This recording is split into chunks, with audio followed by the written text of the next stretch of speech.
हा जो नीरविवेक आहे पाण्याबाबतचा तो आपण कसा जोपासला पाहिजे आणि भविष्यामध्ये ज्या समस्या येणार आहेत त्या नेमक्या कोणत्या असू? नीर शीर विवेक हे करणारं कोण तर तो युजर आहे आणि तो युजरचा हा विवेक विकसित होणं याच्यामध्ये सगळं या प्रश्नाचं गमक आहे. पण हा आता तुम्ही जो विषय म्हटलेला आहात की प्रत्येक थेंब आपल्याला साठवायचा प्रयत्न करायचा आहे, ही गोष्ट शक्य आहे? गंभीरतेच्या दृष्टिकोनातून जर पाहिलं तर वॉटरबोर्न डिसीजेस हा चिंताजनक परिस्थितीमध्ये असणारा घटक आहे. तर हा जो पुढे भीषण होणारा जो उजनीमध्ये धरणाचा जो तुम्ही उल्लेख केला की तिथं गेल्यानंतर तो प्रश्न भीषण बनलेला दिसतो. तर त्या प्रश्नाचं उत्तर ॲट सोर्स जर आपण काम केलं तर नक्की होईल.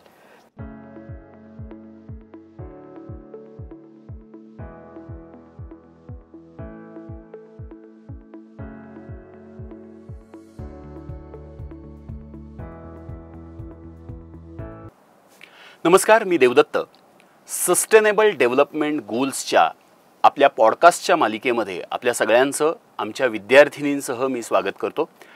आज आपण 6व्या गोलबद्दल बोलणार आहोत, जो आहे क्लीन वॉटर अँड सॅनिटेशन. आणि या विषयावर बोलण्यासाठी आपल्याबरोबर आहेत डॉक्टर सुहास आसगावकर सर आणि आमच्या स्मार्टच्या सगळ्या स्मार्ट विद्यार्थिनी.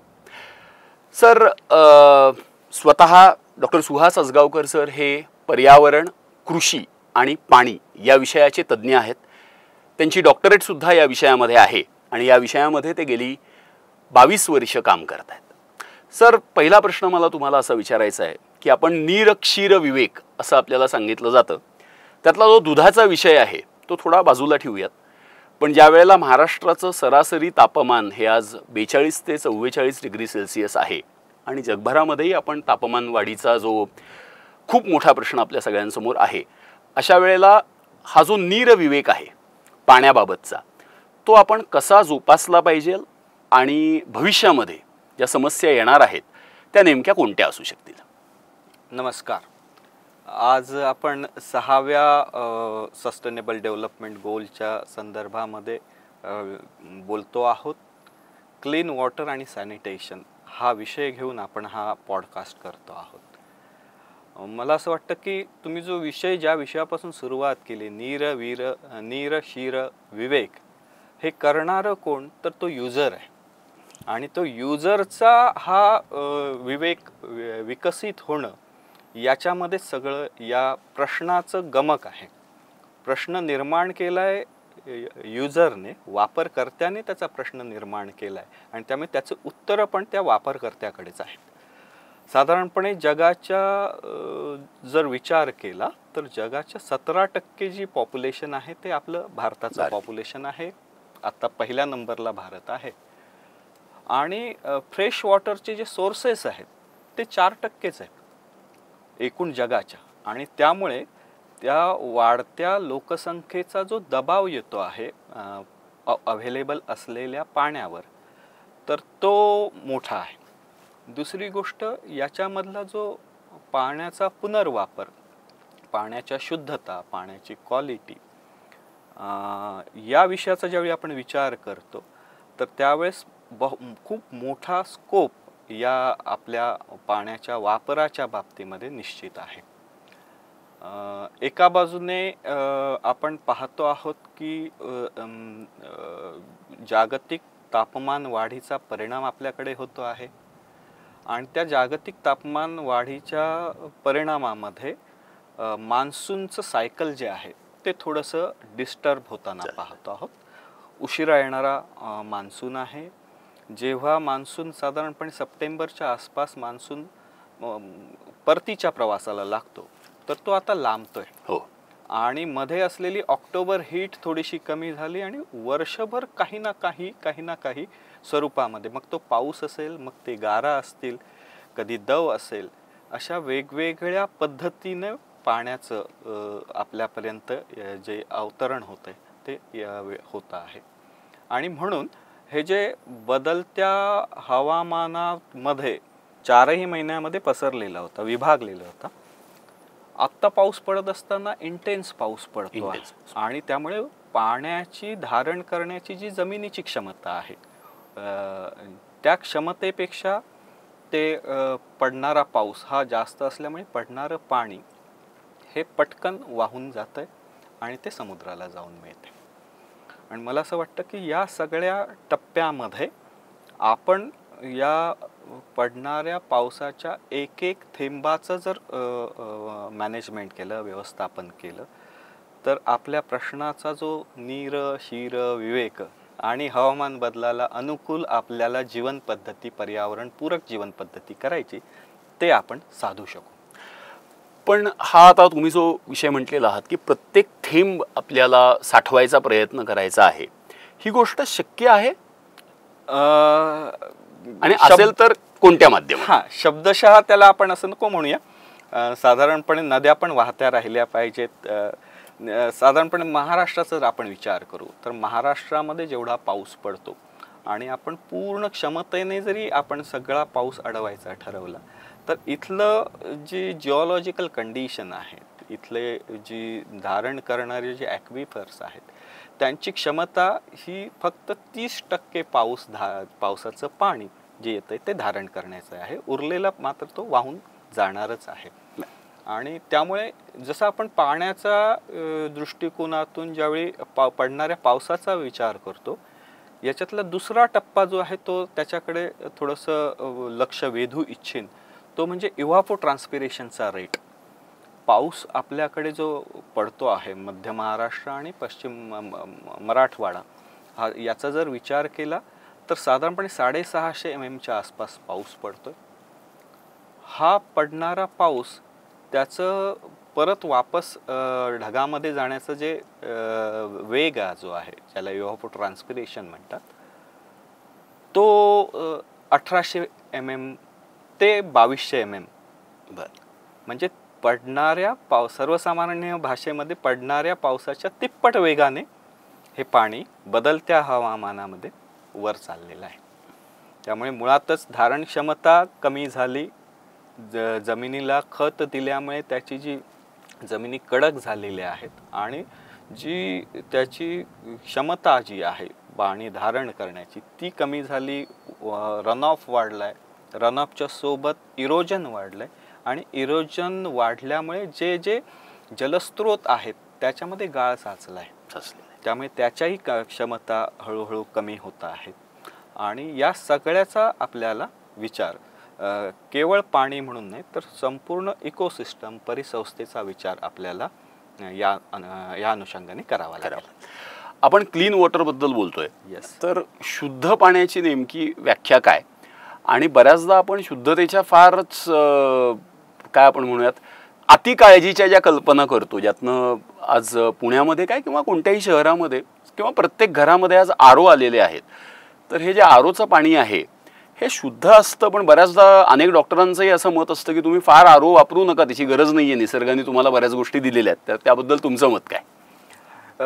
WHO ने पाण्याची, शुद्ध पाण्याची व्याख्या केलेली आहे आणि त्या व्याख्येच्या अनुषंगाने त्याच्यामध्ये असलेले घटक किती असले पाहिजे, त्याचे pH कसा असला पाहिजे, त्याचे त्यांनी निर्देशांक निश्चित करून दिलेले आहेत. आणि त्यामुळे आपण ती रेफर करूया. आणि ज्यावेळेस आपण ज्यावेळी करतो आणि तुम्ही आरोचा उल्लेख केलाय, आरो ज्यावेळी आपण करतो त्यावेळेस आपण त्याच्यातला जो TDS आहे या TDSचा विचार करतो. ज्यावेळेस TDS हा साधारणपणे 500च्या वर जर ज्यावेळेस जातो त्यावेळेस आरो वापरून त्याचं पाण्याचं जे टोटल डिझॉल्व सॉलिड्स जे आहेत ते कमी करण्याचा, आपण क्षारता कमी करण्याचा प्रयत्न करतो आणि पाणी पोटेबल अवस्थेमध्ये आणतो. ज्यावेळेस कोणती गोष्ट अति जर केली तर ती वाईटच असते. त्यामुळे या व्याख्येमध्ये सुद्धा त्यांनी TDS जे आहे ते 50 ते 100 या दर घटकापर्यंत असला पाहिजे. अर्थात ते मिनरल वॉटर ज्याला म्हणूया आपण, ते मिनरल वॉटर अशा स्वरूपामध्ये ज्याच्यामध्ये मिनरल्स मिक्स झालेले आहेत, जे अलाउड आहेत, ज्याची मान्यता दिलेली आहे, अशा घटकापर्यंत आपल्याला घेता येऊ शकतं. पाणी पुरवठा हा जो विषय आहे हा पण एक खूप महत्त्वाचा विषय असतो की अनेकदा शहरांमध्ये 24 तास पाणी असतं अशी जाहिरात होते आणि बऱ्याचदा असतं सुद्धा ते. पण शहराच्या आजूबाजूला आजही आपण बघतो की हंडा घेऊन जाणारा स्त्रिया हे आपल्याकडच्या कोणत्याही टेलिव्हिजन फिल्मचं एक दृश्य हे पूर्वी असायचं, आजही ते बऱ्याच मोठ्या प्रमाणामध्ये दिसतं. मुळामध्ये हंडा घेऊन जाणारा पुरुष फार कमी वेळा दिसतो, त्या स्त्रिया असतात, त्याचा जो लेबर आहे तो, आणि त्यानंतर जे मिळणारं पाणी आहे त्याची शुद्धता, त्यातून निर्माण होणारे आजार, हा पण एक खूप महत्त्वाचा प्रश्न आपल्यासमोर येताना दिसतो. तर हा कितपत गंभीर आहे तुमच्या अभ्यासाप्रमाणे आणि यावर उपाय काय? गंभीरतेच्या दृष्टिकोनातून जर पाहिलं तर वॉटरबोर्न डिसीजेस हा चिंताजनक परिस्थितीमध्ये असणारा घटक आहे, ज्याच्यामध्ये वेगवेगळे कॉलरासारखा विषय आहे. ते डिसीजेस टायफॉइडी आहे. तर हे खूप मोठ्या प्रमाणावर कधीकधी ते लेथल पण बनतात, कधीकधी ते प्राणहानी करणारे पण होतात. याच्यामध्ये ज्यावेळेस मी ज्या भागातून आलोय ते मराठवाडा आहे. मराठवाड्याला दुसरं नाव जे दिलेलं आहे ते टँकरवाडा असं आहे.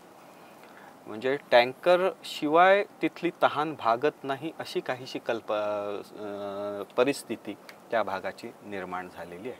तुम्ही म्हणता त्याच्यामध्ये तथ्य आहे. 2012ला संसदेमध्ये प्रश्न विचारला होता की ॲव्हरेज पाणी एक कुटुंबाला पाणी वापरण्यासाठी किती पायपीट करावी लागते. तर साधारणपणे निम्मा भारत, 2012चं हे उत्तर आहे, निम्मा भारत अर्धा किलोमीटरपेक्षा जास्त प्रवास त्यांना करावा लागतो. आणि हे एकंदरीत आपण ज्यावेळी आत्मनिर्भर भारत आणि जगाशी विश्वगुरु भारताच्या संकल्पनेमध्ये या विषयामध्ये आपल्याला खूप काम करावं लागेल, याची नक्कीच आपल्याला नोंद घ्यावी लागेल. याच्यात खूप चांगलं काम देखील झालेलं आहे. म्हणजे सरकारने या सगळ्या विषयाचा विचार करून खूप चांगल्या पद्धतीने जलजीवन मिशन सारखा विषय समोर आणलेला आहे. जलशक्ती मंत्रालयाची स्थापना केलेली आहे. त्याच्यासाठीचे वॉटर मिशन सेपरेट तयार केलंय आणि प्रत्येक घराला हर घर को पाणी असं जे म्हटलेलं आहे, या दिशेने वाटचाल सुरू आहे. अजून ती झालेलं नाहीये, भविष्यामध्ये आपलं ते होईल. पण पाणी हा मूलभूत घटक पकडून, म्हणजे आपण असं म्हणतो की अन्न वस्त्र निवारा हे मूलभूत गरजा आहेत, पण त्याच्याही अलीकडे पाणी, इथून त्याची सुरुवात असते. आणि पाण्यापासून या सगळ्या मूलभूत रचनेची सुरुवात असल्यामुळे आपण जर पाहिलं तर जागतिक पातळीवर जिथे $9 बिलियन ही ॲव्हरेज, ग्लोबल ॲव्हरेज आहे पाणी या विषयामध्ये खर्च करणाऱ्या खर्चाचं, तिथं भारताने 400 पेक्षा जास्त बिलियन पाण्याची उपलब्धता, पाण्याची वापर आणि पाण्याचा पुनर्वापर, पाण्याची स्वच्छता या अनुषंगाने केलेलं काम आहे. याला जोडून एक येणारा प्रश्न येतो तो सॅनिटेशनचा, आणि त्याच्यातही पुन्हा एकदा एक महत्त्वाचा येणारा अगदी मूलभूत असणारी गरज आहे, ती आहे स्वच्छतागृहांची. आणि आत्ता तुम्ही सरकारच्या योजनेचा उल्लेख केला तसं शौचालयाची एक मोठी योजना ही केंद्र सरकारने, त्याच्या आधी गाडगे महाराज ग्राम स्वच्छता अभियान हे महाराष्ट्र शासनाने सुद्धा चालवलेलं होतं. पण आजही आपल्याला असं दिसतं की विशेषतः महिलांसाठी असणारे जे स्वच्छतागृह असतात त्याची कमतरता ही आपल्याला सगळ्यात जास्त दिसते. त्यातून स्वाभाविकपणे त्यामुळे येणारा एक सगळ्यात महत्त्वाचा प्रश्न हा असतो की मग पाण्याचा कमी इंटेक घेणं, कमी पाणी पिणं, आणि त्यानंतर एकदा पाणीच तुम्ही कमी पिलं तर मग ती सर्कल पुन्हा एकदा तो सुरू व्हायला लागतो. तर याच्यावर आत्ता काय काम सुरू आहे, आणि शहरामध्ये सुद्धा आणि ग्रामीण भागामध्ये सुद्धा याच्यावर आपण काय काम करू शकतो? ओपन डेफिकेशन हा तसा संपूर्ण मानवजातीला लांछन असणारा विषय आहे. याच्यावरचं उत्तर काय आहे तर ओपन डेफिकेशन फ्री समाजाची निर्मिती करणं, आणि त्या दिशेने सगळं जग त्या दिशेने चाललेलं आहे. आणि आपल्या भारतामध्ये त्याच्यामध्ये खूप वर्षापासून प्रयत्न सुरू आहेत. विषय मानसिकतेकडे येतो. पुन्हा मी त्याच विषयाकडे येतो की वापरकर्ते आणि त्यांच्याविषयीचं जागरूकता हा खूप महत्त्वाचा घटक याच्यामध्ये आहे. ज्यावेळेस आत्ताचे जे पंतप्रधान ज्यावेळेस पहिल्यांदा त्यांनी भाषण लाल किल्ल्यावरून केलेलं होतं, त्यावेळेस समाजाला संबोधताना, राष्ट्राला संबोधताना त्यांनी शौचालयाची निर्मिती या विषयासाठी मी लक्ष देईन आणि त्या अनुषंगाने काम करण्याचं आश्वासन दिलं आणि त्या दृष्टिकोनातनं स्वच्छ भारत मिशन स्थापन झालं, त्याच्यावर काम झालं आणि प्रत्यक्षामध्ये ज्यावेळी बघायला गेलं तर इन्फ्रास्ट्रक्चर उभं राहिलेलं आहे. मी एक तुम्हाला वेगळी माझ्या आयुष्यातला प्रसंग सांग. नक्की.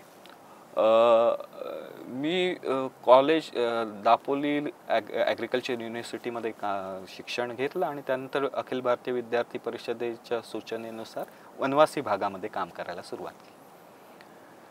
मी आयुष्यात कधीही टॉयलेट न वापरता कधी डेफिकेशन केलेलं नव्हतं. वनवासी भागामध्ये ज्यावेळी पहिल्यांदा गेलो तर त्यावेळेस मला सकाळच्या वेळेस प्रातर्विधी करण्यासाठी बाहेरचा दिशा रानाकडे बोट दाखवलं. थोडंसं पहिलीच वेळ होती, मला प्रश्न पडला. तरीसुद्धा मग ते घेऊन जात असताना सोबत पाणी पण नेलं पाहिजे, तर मी पाण्याची विचारणा केली. तर तिथे अशी अवस्था होती की तिथे पाणी पण वापरत नव्हते.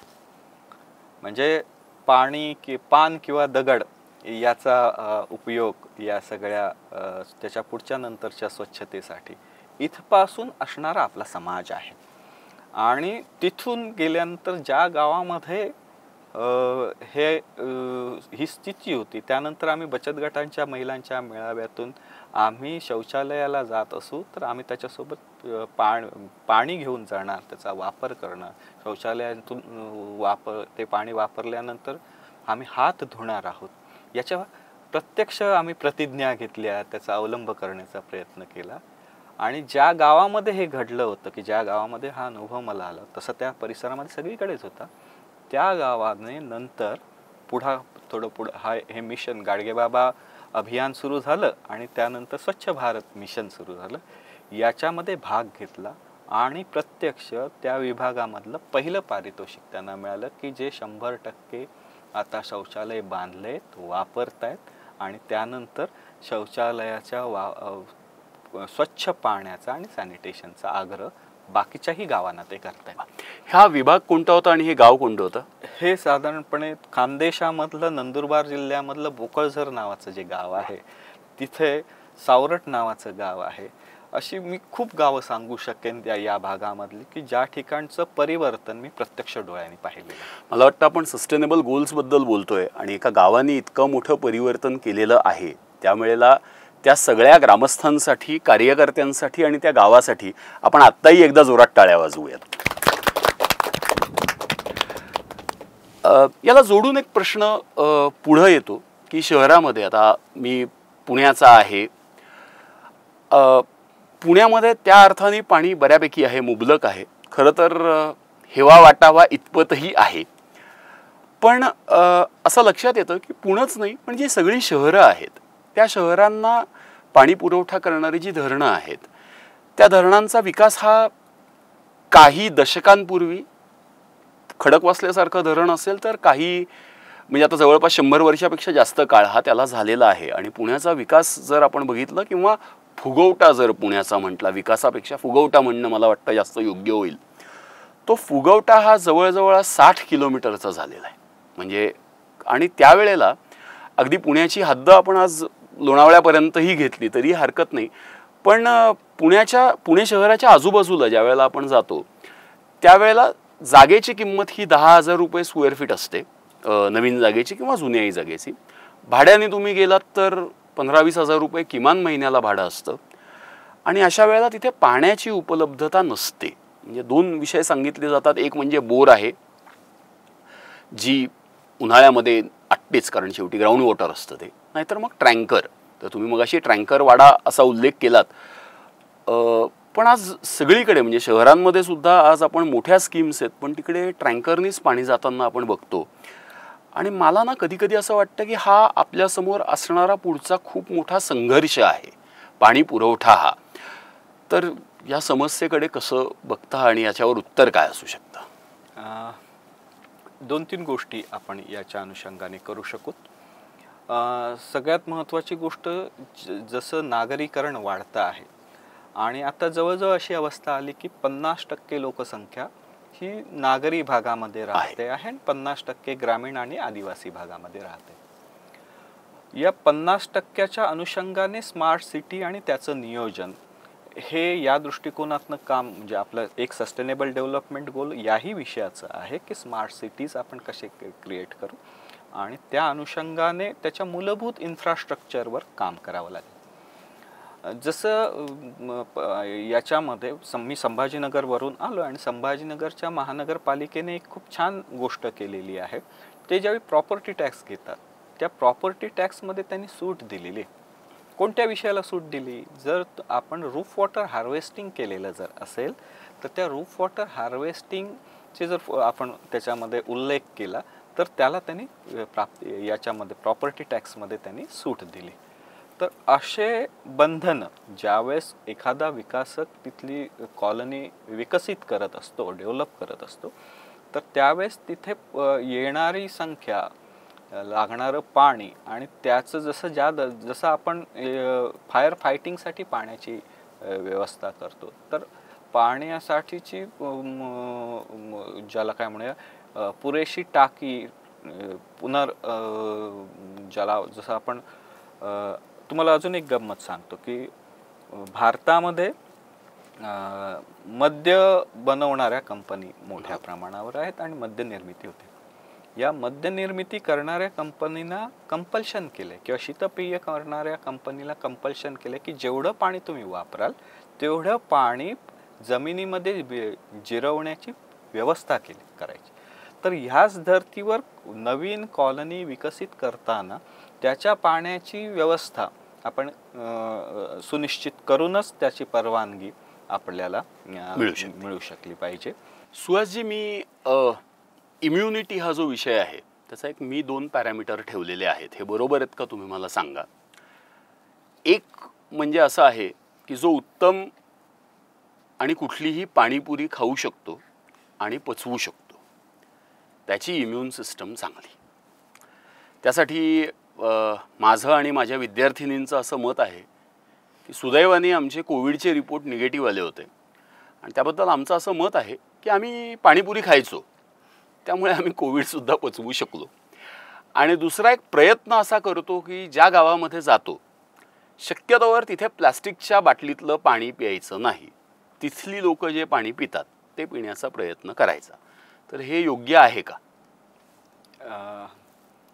पाणीपुरीचा उल्लेख तुम्ही केला आणि काय म्हणूया जल ही जीवन असं आहे आणि जल ही जीवन त्याच्यामध्ये काय गंमत आहे तर हा सगळ्यांना विषय पाण्याच्या अशुद्धतेकडे येणारा आहे. शुद्ध पाणीपुरी जर असेल तर नक्कीच चांगली आहे. ती जेवढी अशुद्ध बनते तेवढी आपल्या इम्युन सिस्टमला ती क्वेश्चन करते, ते प्रश्न विचारते, तुमचे इम्युन सिस्टम स्ट्रॉंग करते आणि स्ट्रॉंग इम्युन सिस्टम असणं हे चांगलीच गोष्ट आहे. पण तरी देखील काळजीही घ्यावी लागेल. काळजी घ्यावी लागेल. याच्यातला गमतीचा भाग जर सोडला तर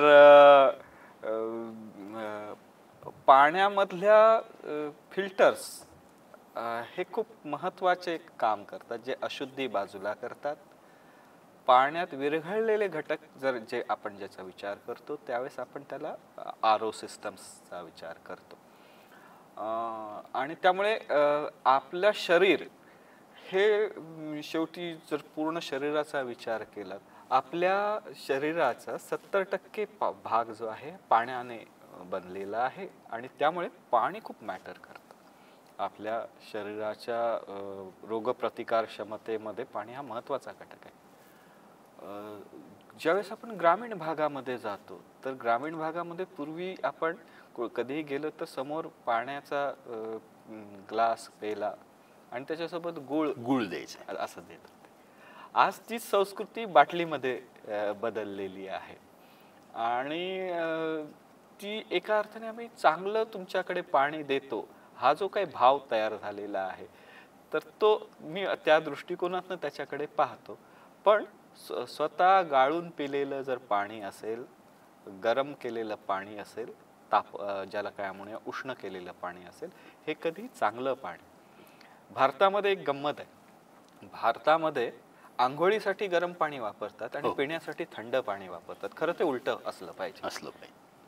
आणि जेणेकरून हे जे प्रश्न आपण आता ज्या क्लीन वॉटरच्या अनुषंगाने विचार करतो आहोत, तर त्या आणि सॅनिटेशनचाही विचार केलाय, तर त्यामुळे त्याच्यामध्ये नक्की बदल होईल. एक याला अनुषंगून येणारा अजून एक प्रश्न असा आहे की पाण्याची जी समस्या आहे, विशेषतः शुद्ध पाणी आणि सॅनिटेशन, हा प्रश्न फक्त भारतातच आहे का आशियामध्ये आणि एकूण जगभरामध्ये सुद्धा हा प्रश्न आहे, आणि त्याची आत्ताची परिस्थिती काय आहे?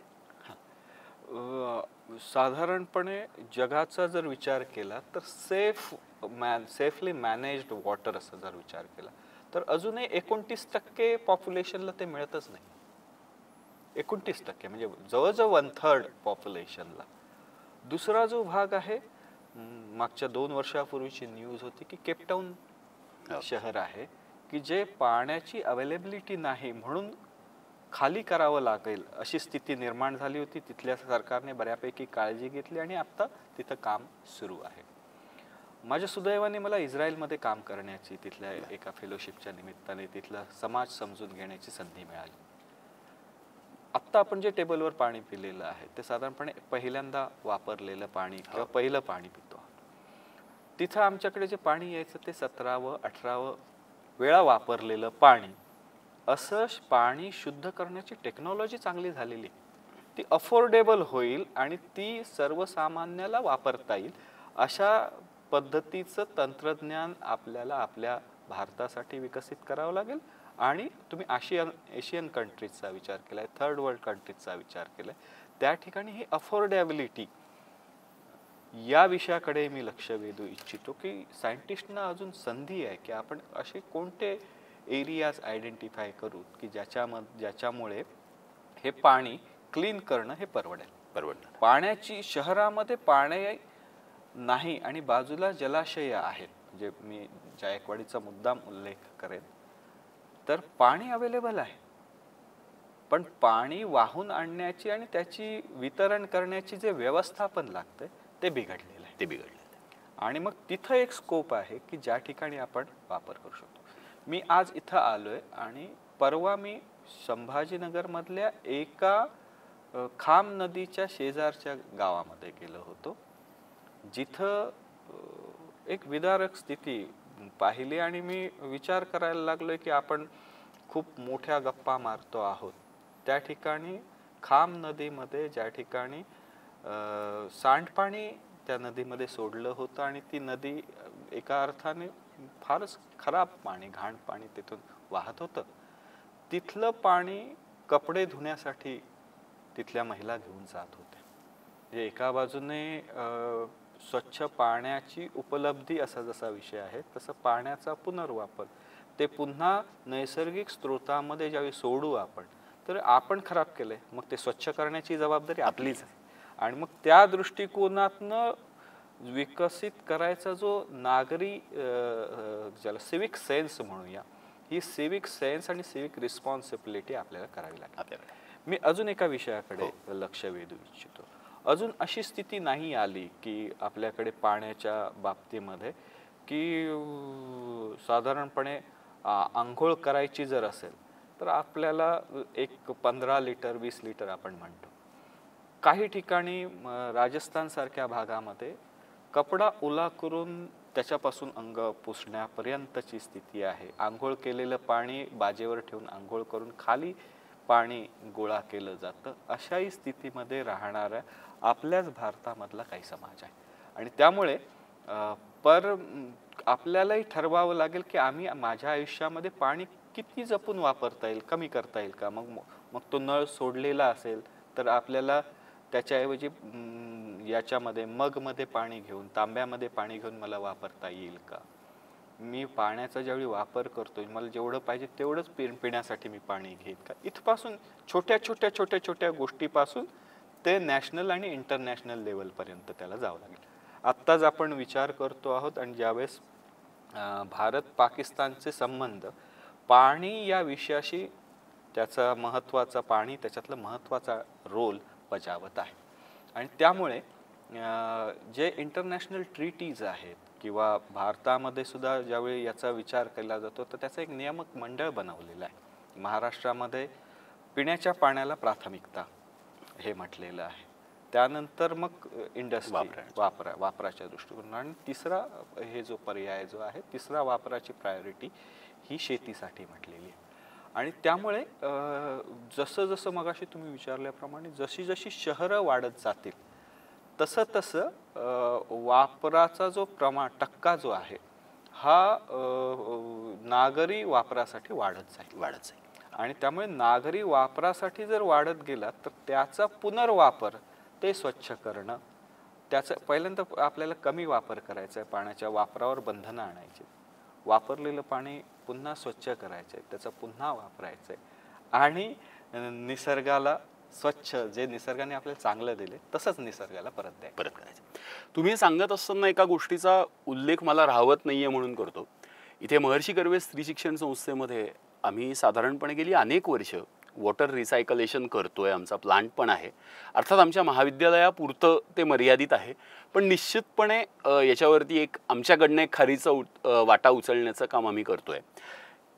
एक प्रश्न तुम्हाला विचारायचा असाही आहे की नद्या ज्या आहेत किंवा तलाव आहेत तिथे घाट बांधले जात आहेत, त्याचं सुशोभीकरण पण केलं जात आहे, पण इंडस्ट्रीयल वेस्ट जे आहे ते इंडस्ट्रीयल वेस्ट आजही या नद्यांमध्ये सोडलं जातं. कुठं सोडायचं हा निश्चितपणे प्रश्न आहे. फक्त इंडस्ट्रीयल वेस्ट असंही नाही तर महानगरपालिकांचा सुद्धा जो मैला जो सोडला जातो तो ट्रीट करून का होईना पण शेवटी तिथंच सोडला जातो.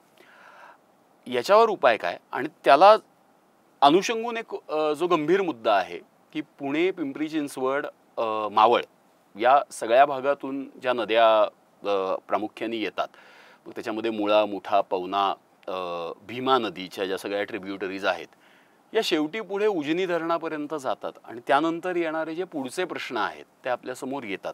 ही गोष्ट फक्त पुण्याची नाही, खरं तर सगळीकडचीच आहे. तर यावर काय उपाय येऊ शकतो पुढच्या 50 वर्षासाठी? दोन तीन गोष्टी मी सांगू शकेन. आपण 6व्या SDGचा विचार करतो आहोत, क्लीन वॉटर आणि सॅनिटेशन. याच्यामध्ये 8 टार्गेट आहेत आणि त्याचे 11 इंडिकेटर आहेत. भारताचा जर एकूण परफॉर्मन्सचा जर विचार केला तर बाकी सगळे परफॉर्मन्सच्या बाबतीमध्ये ग्लोबल रँकच्या तुलनेमध्ये भारताचं परफॉर्मन्स खूप छान आहे, चांगला परफॉर्मन्स आहे. पण तुम्ही जो उल्लेख केलेला आहे की ज्याच्यामध्ये सांडपाण्याचं व्यवस्थापन जे थेट सोडलं जातंय आणि इंडस्ट्रीयल वेस्ट याच्यामध्ये भारत खूपच म्हणजे खालच्या पातळीवर सध्या आहे आणि तिथं सुधारणेला वाव आहे. आणि असे जे सुधारणेचे जे वाव असणारे, कारण मुळातच आपल्याकडे जो रिसोर्स आहे तो 4%च आहे आणि 17% पॉप्युलेशन आपण घेऊन चाललेलो आहोत आणि जे भविष्यात वाढणार पण आहे. त्यामुळे भविष्याचा वेध घेत असलेले जलस्रोत याची काळजी आपल्याला नक्की करावी लागेल. आणि त्यामुळे जलस्रोतांचं संगोपन, जलस्रोतांची शुद्धीकरण आपण केवळ माणसाचा विचार करून नाही चालणार आहे, तिथली बायोडायव्हर्सिटीचाही विचार करावा लागेल. बदललेल्या परिस्थितीमुळे तिथले काही माशांच्या प्रजाती कमी झालेल्या आहेत. कासव असेल किंवा तिथले असलेले ज्याला काय म्हणजे इन्सेक्ट्स आहेत, तिथं असणारे शैवाल आहेत, तिथं असणारे बुरशी आहे, या सगळ्यांच्या प्रजातीवर परिणाम होत चाललेला आहे. आपण क्लोरिनेशन करतो, ते क्लोरिनेशन केल्यानंतर आपण शौचालय स्वच्छ करण्यासाठी जे वेगवेगळ्या गोष्टी वापरतोय, डिटर्जंट्स वापरतोय, ह्याचा डेली यूज आणि ते नंतर पाण्यामध्ये सोडलं जातंय. एक खूप छान प्रयोग इथे सेवावर्धिनी नावाच्या संस्थेने केलाय जो खरोखरच अनुकरणीय आहे. आपण सगळेजण कपडे धुतो, आणि कपडे धुण्यासाठी कोणता साबण वापरूया, किती पाणी वापरूया याचं चक्क प्रशिक्षण त्यांनी ज्या काम करणाऱ्या महिला आहेत त्यांचा घेतलं. आणि त्यानंतर पाणी वापरामध्ये जे पाणी पुढे जाते त्याच्यामध्ये छान बदल आपल्याला पाहायला मिळाले. तर हे जे ज्या ज्या ठिकाणी युजर आहे, ज्या ज्या ठिकाणी सोर्स ऑफ इन्फेक्शन आहे, सोर्स ऑफ कंटॅमिनेशन आहे, त्या ॲट द सोर्स जर आपण काम करू शकलो तर हा जो पुढे भीषण होणारा जो उजनीमध्ये धरणाचा तुम्ही उल्लेख केला की तिथं गेल्यानंतर तो प्रश्न भीषण बनलेला दिसतो. तर त्या प्रश्नाचं उत्तर ॲट सोर्स जर आपण काम केलं तर नक्की होईल. 3 टप्प्यामध्ये याच्यामध्ये काम व्हावं लागेल. एक म्हणजे जे युजर आहेत त्या पातळीवर, मग तो युजर इंडिव्हिज्युअल म्हणजे आपण नागरी राहणारे लोक असूत, दुसरं इंडस्ट्री असेल, तिसरं कमर्शियल एरियाज असतील, तिसरा जो भाग आहे याच्यामध्ये लोकल तुम्ही जर अथॉरिटीज ज्या आहेत त्यांनी ॲक्टिवली काम करावं लागणार आहे. त्यांची प्राथमिकता आहे की स्वच्छ पाणी देणं ही प्राथमिकता गव्हर्नमेंटची आहे. आणि त्या दृष्टिकोनातनं पाणी स्वच्छ करण्यासाठीचे जे प्रयत्न आहेत, मी संभाजीनगरचं हे करत होतो, अभ्यास करत होतो. साधारणपणे 240 MLD पाणी लागतं संभाजीनगरला. प्रत्यक्ष उपलब्ध किती आहे तर रोज येतं 130 MLD. त्याची साफ करण्याची जी पाणी शुद्धतेची जी तिथली कॅपॅसिटी जी आहे ती 70 ते 80चीच आहे. आणि त्यामुळे मग हा मोठा गॅप तयार होतो. तर त्यामुळे विश्वगुरू बनण्याचं जे आपलं स्वप्न जे आहे त्याच्यामध्ये सॅनिटेशन हा खूप महत्त्वाचा घटक, अन्यथा तो आपल्या एकूण चांगल्या याला एक डाग असेल. तो डाग आपणच स्वच्छ करावा लागेल, चांगला करावा लागेल. खूप गंभीर आणि तरीही खूप महत्त्वाचा असा मुद्दा आहे की ज्याच्यावरती चिंतन आणि काम दोन्ही होणं गरजेचं आहे. आणि ते तरुण पिढीकडनं आपल्याबरोबर होणं जास्त गरजेचं आहे. त्यामुळे आता विद्यार्थ्यांचे आमच्या प्रश्न घेऊयात आपण. तुमच्याकडे आता सर माझा प्रश्न असा आहे की आपण जे केव्हाचं बोलतो की क्लीन वॉटर पाहिजे, तर जे पिण्यासाठीचं क्लीन वॉटर आहे ते फ्री असावं का पेड असावं?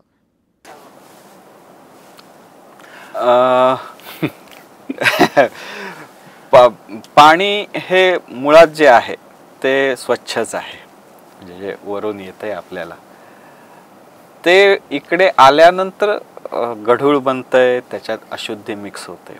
तर अशुद्धी असलेली पाणी तुला आपल्या सगळ्यांना फ्रीज मिळते, अशुद्धी दूर करण्याचा खर्च येतोय. पाणी उपलब्धता ही फ्रीज राहणार आहे आणि ती फ्रीज असली पाहिजे. आणि त्यामुळे आपल्या भारतामध्ये ज्यावेळी आपण विचार करतो तर पाण्याला तीर्थ म्हटलंय. आपण प्याऊ सगळीकडे देतो, ती मोफत असतात सगळीकडे. या भारतामध्ये सगळ्यात जर चांगलं काम जर असेल तर ते पुण्य देणारं असतं.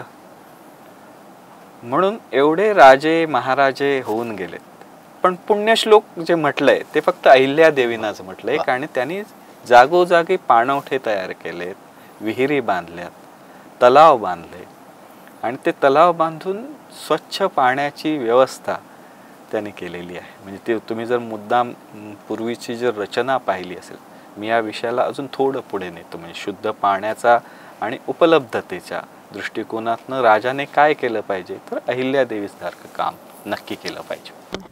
सर माझा प्रश्न तुम्हाला असा होता की ज्याला आपण म्हणतो आता इको फ्रेंडली वॉशरूम्सची एक कन्सेप्ट नवीन आलेली आहे की पाणी लागणार नाही आपल्याला वापरायला, तर ते कितपत बरोबर आहे आणि त्याचा काही फायदा आपल्याला दिसतोय का पुढून? त्याला जोडून फक्त एक विचारतो, भारतीय रेल्वेमध्ये सुद्धा याबाबत भरपूर काम केलेलं आपल्याला दिसतं, तर त्याचाही कितपत परिणाम झालाय?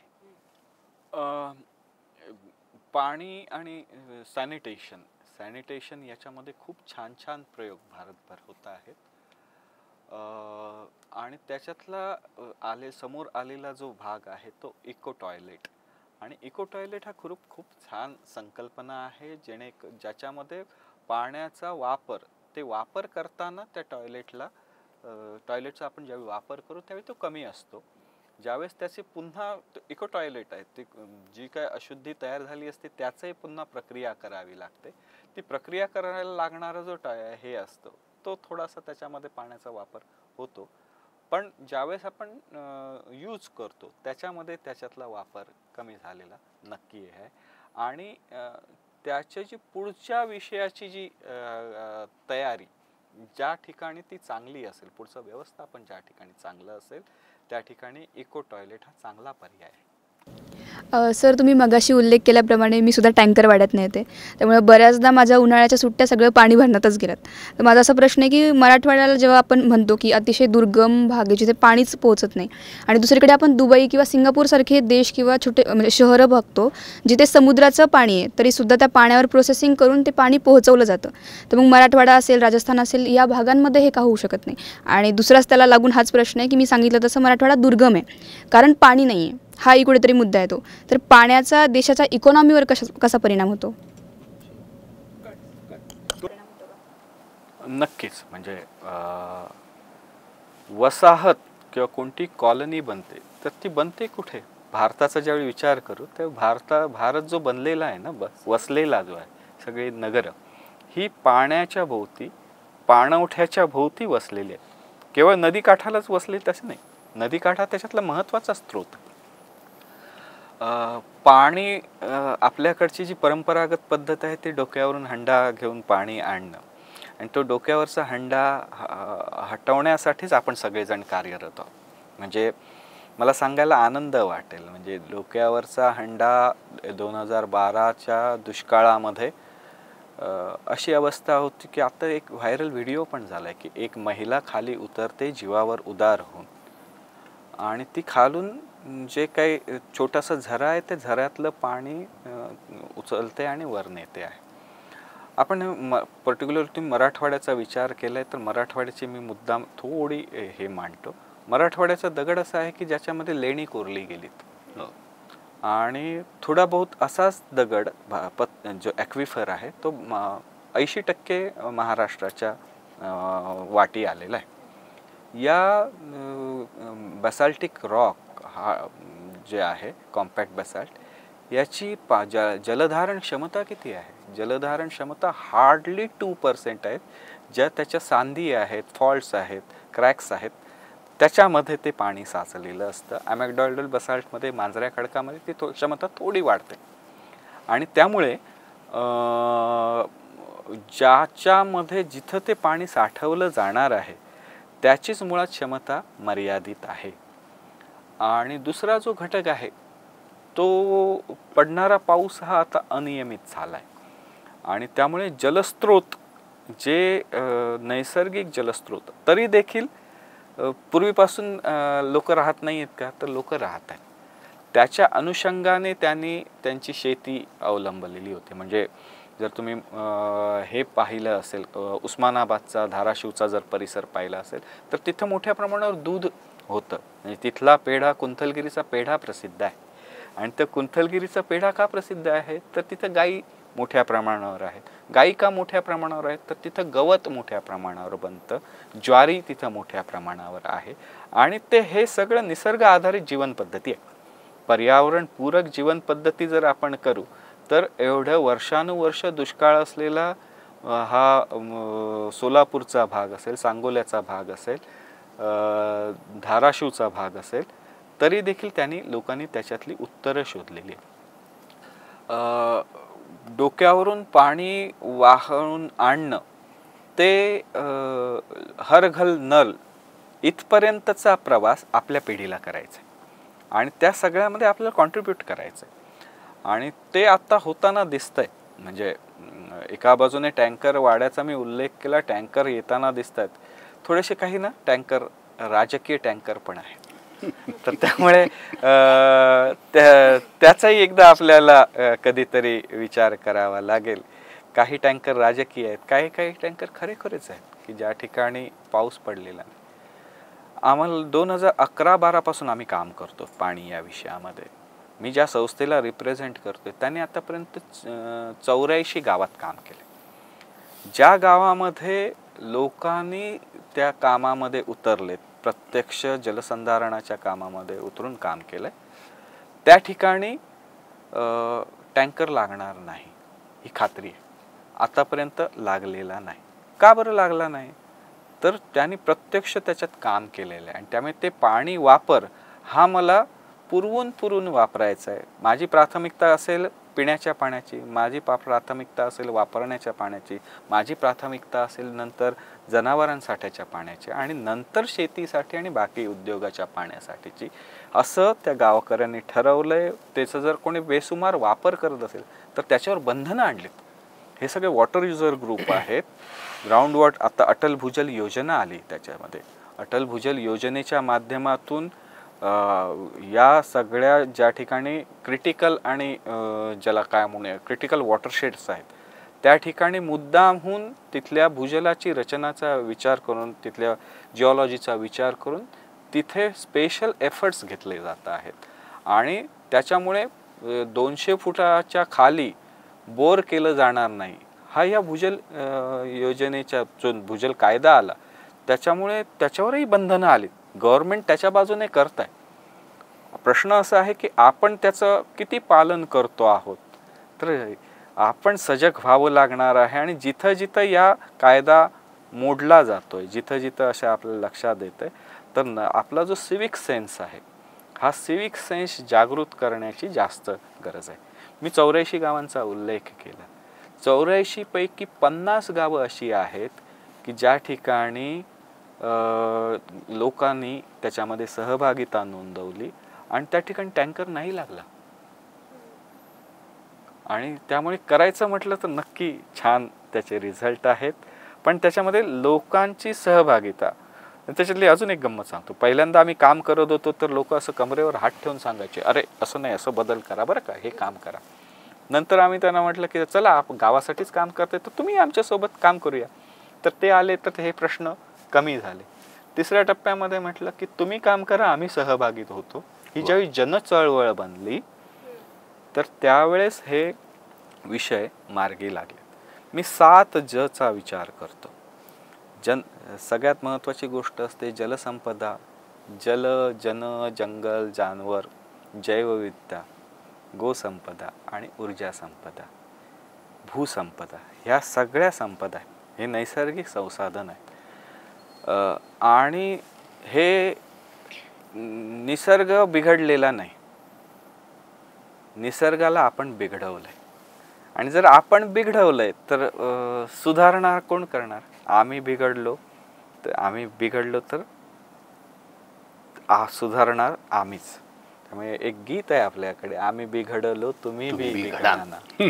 तर हे जे 84 गावातले जे 50 गावातली मंडळी बिघडली, ज्या एका वेगळ्या अर्थाने बिघडलीत, मला अशी अपेक्षा आहे की तशी सगळ्यांना बिघडवायचं.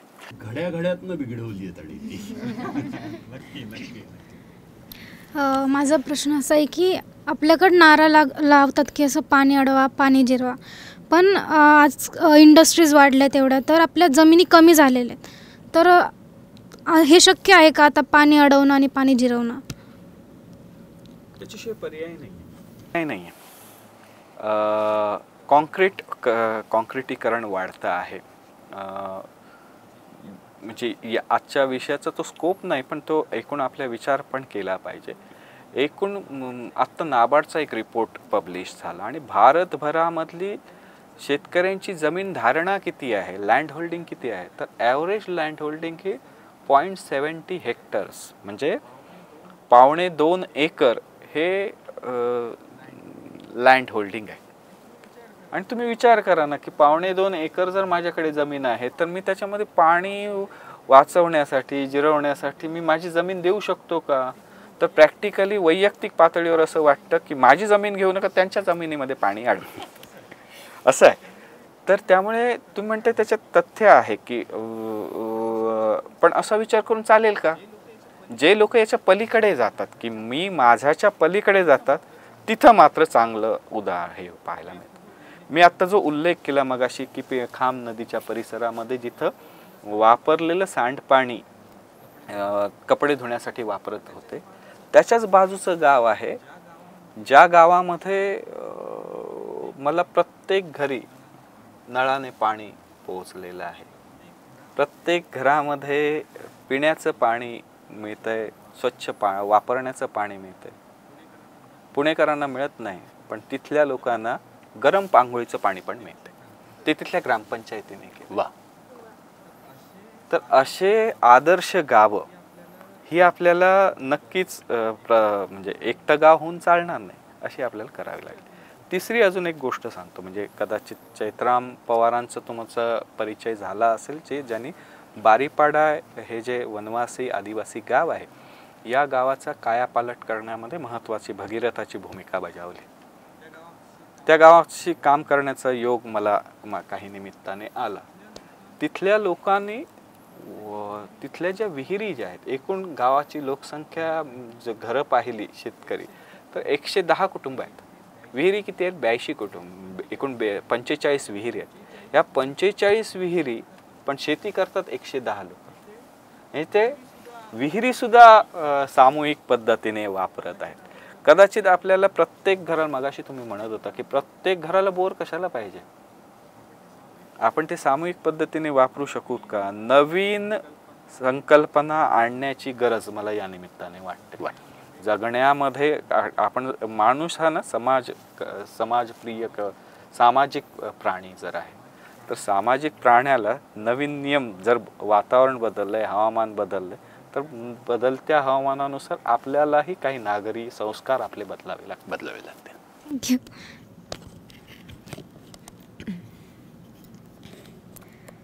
सर, माझा प्रश्न असा होता की आता ते जे स्वच्छता ठेवण्यासाठी जे लोक कामं करतात, ते तिथं त्यांना काही अशी इक्विपमेंट्स अवेलेबल करून देतात का, ज्यांच्याने त्यांना डिसीज होणार नाही, ते त्यांची लाईक हेल्थ मेंटेन ठेवू शकतील? कारण की आता ऑब्व्हियसली लोक असं त्यांना असं बघतात की जसं ते काहीतरी वेगळंच काम करत आहेत.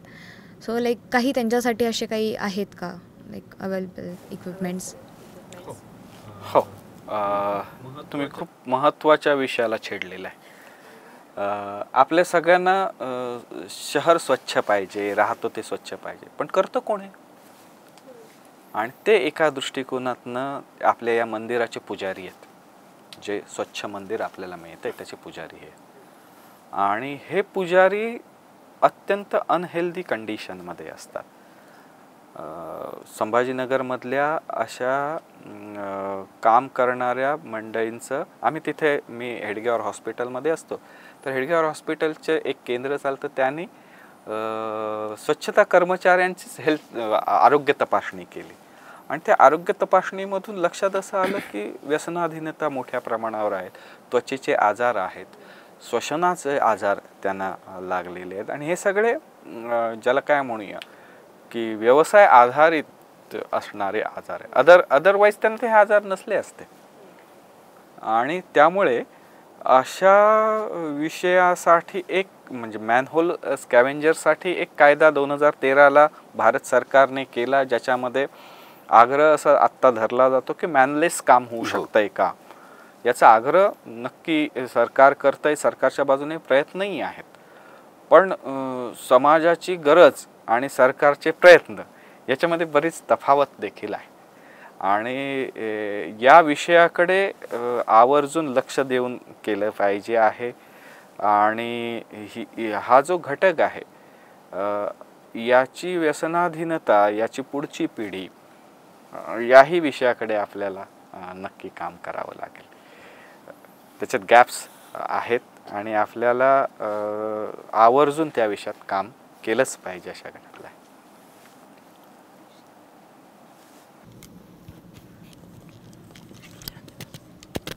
सर, माझा असा प्रश्न आहे की आपण म्हणतो की गावांमध्ये पाणी चांगलं नसतं किंवा खराब पाणी येतं, गढूळ पाणी येतं, तर ते आपण कसं नीट करू शकतो? म्हणजे गव्हर्नमेंट त्याच्यासाठी काही करू शकते का की त्यांच्यापर्यंतही चांगलं पाणी जायला पाहिजे? गावात पाणी खराब असतं असं नाही आहे. मी 2-3 गोष्टी म्हणेल. ज्या ठिकाणी स्वच्छ म्हणजे टॉयलेट्स व्यवस्थित झालेले असतील, ज्या ठिकाणी सेंद्रिय शेतीचा अवलंब करून तिथले जे गोठे आहेत, तिथले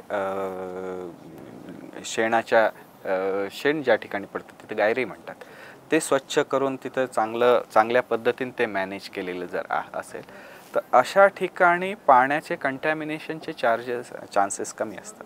तिसरा जो घटक आहे तो युरियाचं कंटॅमिनेशन, युरिया किंवा पेस्टिसाइड्स म्हणजे ज्या विषयाचा उल्लेख आपल्याला केला पाहिजे त्याचे अंश आत्ता आढळायला लागले. तर या धर्तीवरचं नक्की हे आहे. पण इंडस्ट्रीयल वेस्ट किंवा सिवेजचे मॅक्झिमम प्रॉब्लेम्स त्या याच्यामध्ये येत आहेत. याचा परिणाम कधी होतो? ज्यावेळी अवेलेबिलिटी कमी होते. म्हणजे हा जो उन्हाळ्यातले जे दिवस आहेत मार्च, एप्रिल, मे, यावेळेस पाण्याची क्वालिटी ही खरोखरच चिंताजनक स्तरापर्यंत येते. हे जसे घटक आहेत तसे भारताचा काही भाग आहे ज्या ठिकाणी हेवी मेटल्स आहेत, आर्सेनिक आहे किंवा लीड आहे. आणि असे लीड आर्सेनिक मिश्रित ज्यावेळेस पाणी पिलं जातं तर ते आरोग्यावर त्याचे खूप गंभीर परिणाम होतात. म्हणजे दात, हाडं ठिसूळ होण्यापासून सगळ्या गोष्टी. फॉस्फरस मिश्रित, काही ठिकाणी फॉस्फरस त्याच्यामध्ये मिसळले, काही ठिकाणी नायट्रोजन वाढलेलं आहे, काही ठिकाणी क्लोरीन वाढलं आहे, काही ठिकाणी फ्लोराईड असणार. तर हे सगळे लोकेशन स्पेसिफिक सुद्धा काही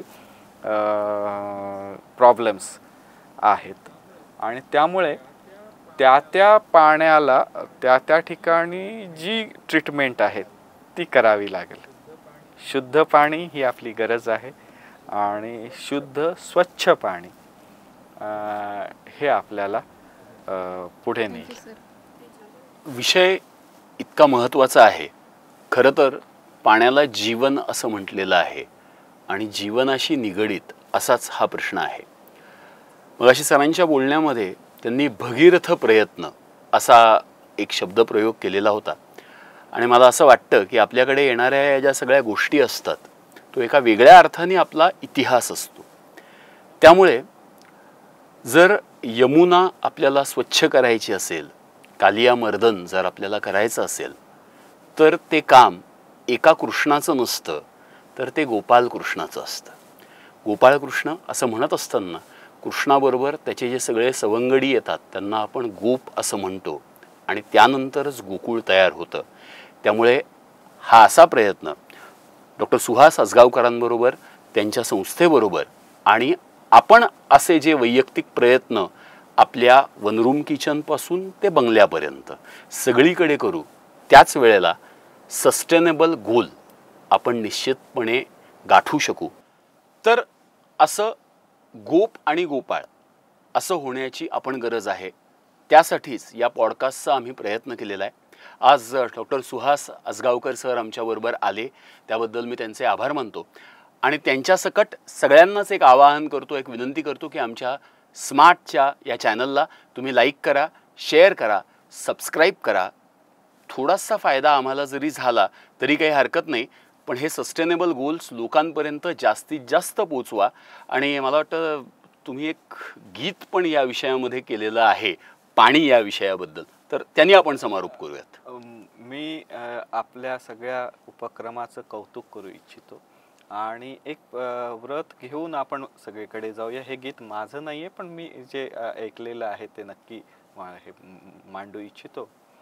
दाही दिशाना जाऊ फिरू, मेघासम आकाश भरू, अथक निरंतर परिश्रमाने या भूमीचा स्वर्ग करू, या भूमीचा स्वर्ग करू. या भूमीचा स्वर्ग करण्यासाठी आपण सगळेजण कटिबद्ध होऊया. त्याच्यामध्ये SDG आणि त्या SDG आपलं खूप महत्त्वाची भूमिका बजावेल. गरज आहे की त्याच्यासाठी आपण कटिबद्ध होऊन प्रयत्न करण्याची आपण सगळे नक्की कराल अशी आशा आहे. आपण इथं मला बोलावलं आणि या विषयावर व्यक्त होण्याची संधी दिली त्याबद्दल आपले मनपूर्वक धन्यवाद.